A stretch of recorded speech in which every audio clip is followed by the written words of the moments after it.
ફતેપુરા લાઈવમાં આપ તમામ દર્શક મિત્રોનું સ્વાગત છે।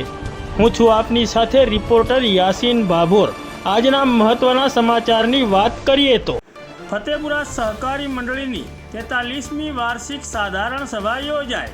તારીખ 25 સપ્ટેમ્બર 2025ના રોજ ફતેપુરા તાલુકાના મુખ્ય મથક ફતેપુરા ખાતે ધી ફતેપુરા મોટા કદની ખેતી વિષયક વિવિધ કાર્યકારી સહકારી મંડળી લિમિટેડની 43મી વાર્ષિક સાધારણ સભા યોજાઈ। મંડળીના ચેરમેન ડૉક્ટર અશ્વિન પારગીના અધ્યક્ષસ્થાને આ 43મી વાર્ષિક સાધારણ સભા યોજાઈ હતી। આ વાર્ષિક સાધારણ સભામાં 27/9/2024ના રોજ મળેલ ખાસ સાધારણ સભાની કાર્યવાહી વંચાણે લઈને બહાલી આપવા બાબતે ચર્ચાઓ કરવામાં આવી હતી।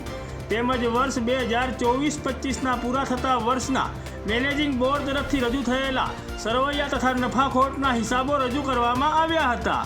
તેમજ પેટા નિયમ 14 પ્રમાણે બહારથી કર્જ કરવાની મર્યાદા નક્કી કરવા બાબતે ચર્ચાઓ કરવામાં આવી હતી। તેમજ મંડળીએ કરેલા ભાડાપટ્ટાના કરારો રદ કરીને ખુલ્લી જમીન અંગેની કાનૂની કાર્યવાહી કરવાની બહાલી આપવા માટેની ચર્ચાઓ કરવામાં આવી હતી।